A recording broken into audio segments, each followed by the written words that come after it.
On va pour notre rubrique Sans frontières filer à Londres retrouver Loïc Delamornay parce que pour évoquer en fait un fait qui est source d'inquiétude pour tous les parents et vous allez comprendre pourquoi. Il s'agit du harcèlement des enfants à l'école mais surtout sur les réseaux sociaux. C'est un phénomène qui, on le sait, a des conséquences dramatiques avec parfois justement des suicides. Le Royaume-Uni n'est évidemment pas exempt et là-bas ils viennent de lancer une campagne de sensibilisation. Bonjour Loïc, merci d'être avec nous ce matin de bonne heure. On connaît les campagnes de prévention plutôt choc à l'anglo-saxonne. On imagine l'impact de celle-ci? Oui, gros impact, Laurent, d'autant que le constat, vous l'avez dit, est dramatique. Ici, au Royaume-Uni, il y a 200 adolescents chaque année qui mettent fin à leur jour, qui se suicident après avoir été harcelés à l'école ou au lycée et surtout harcelés sur les réseaux sociaux. Et on sait les dégâts que les réseaux sociaux peuvent faire en ce sens. Alors, vous avez raison, ici, les Britanniques et les Anglo-Saxons, Britanniques et Américains, ont toujours été très forts pour faire des campagnes choc. Alors, ils en font ici de très importantes et de très chocs sur la sécurité routière, par exemple. Sur le cancer, récemment, il y avait une campagne choc de la sécurité sociale contre le cancer du poumon, contre le tabac, et qui montrait des patients en phase terminale en train littéralement de mourir quelques jours avant leur mort, diffusée à heure de grande écoute juste avant les journaux télévisés. Vous imaginez l'impact. Et donc, ils viennent de faire la même chose dans un genre différent sur le harcèlement à l'école et sur le harcèlement sur les réseaux sociaux. Je vous laisse regarder ça dans ce reportage avec Laura Calmus et Blanche Watton. Le cadre est apaisant dans le cocon de la chambre pour la lecture du soir. You've got no friends. Tu n'as pas d'amis. Everybody hates you. Tout le monde te déteste. You must get your clothes Tes vêtements from a doivent charity provenir shop. de chez Emmaüs. Skank. Traîner. Your hair always looks greasy. Tes cheveux ont toujours l'air gras. Lol. And those teeth look so gross. Et tes dents ont l'air toutes pourries, sérieusement. You're fat, Tu es grosse, disgusting, dégoûtante and ugly. et moche. I hope you die. J'espère que tu vas mourir.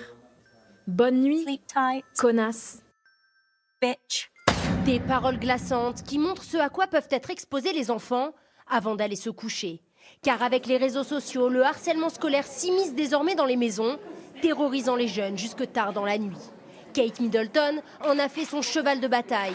Patronne de plusieurs œuvres caritatives, elle a été dans plusieurs écoles du pays pour prévenir et expliquer les répercussions sur la santé mentale que peut avoir le harcèlement sur des enfants souvent fragiles ou complexés.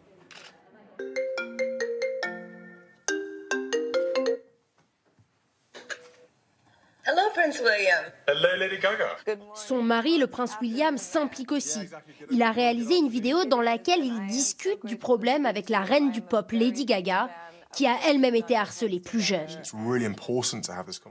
C'est important d'en parler. Tu ne seras pas jugé. Ce n'est pas tabou et ne pas en parler peut créer d'autres traumatismes. Oui, en parler fait toute la différence. Avec tout l'impact que peut avoir la famille royale, cette vidéo a ensuite été revue des milliers de fois par des jeunes britanniques et américains. Alors, fort de ce constat, Loïc, est-ce que le pouvoir a pris les choses en main? Est-ce qu'il a pris ce phénomène au sérieux, changé la loi, par exemple? Alors, Laurent, il y a déjà évidemment des lois contre le harcèlement, mais elles ne sont pas toujours forcément applicables. Le harcèlement est pas toujours forcément quantifiable. Et puis surtout, ça touche souvent des adolescents, donc des mineurs. Mais effectivement, la clé, c'est la sensibilisation notamment qui débute au sein du pouvoir, au sein des politiques. Et donc, il y a eu effectivement une séquence assez émouvante il y a 2 jours, tout juste, ici à Londres, au Parlement de Westminster, avec la plus jeune députée britannique. Elle s'appelle Mhair Black, elle a 23 ans. Et elle a interpellé tous ses collègues députés en leur racontant comment elle avait été harcelée à l'école et comment elle l'était encore aujourd'hui parce qu'elle est jeune sur les réseaux sociaux. Et elle a lu devant la Chambre des députés tout ce qu'elle avait reçu sur les réseaux sociaux, sur Twitter. Et c'était absolument glaçant, des termes absolument épouvantables que je vais vous épargner ici. Mais enfin, des déclarations du style au moins, toi, tu n'as pas de risque de te faire violer tellement tu es moche. Des choses comme ça. Elle était quasiment au bord des larmes et elle a totalement crucifié les autres députés sur la réalité de ce problème. Et on espère qu'effectivement, avec ces sensibilisations, eh bien, les choses vont avancer. Merci beaucoup, Loïc, de nous alerter sur ce phénomène qui touche la Grande-Bretagne et la France, bien sûr, vous le savez, hélas.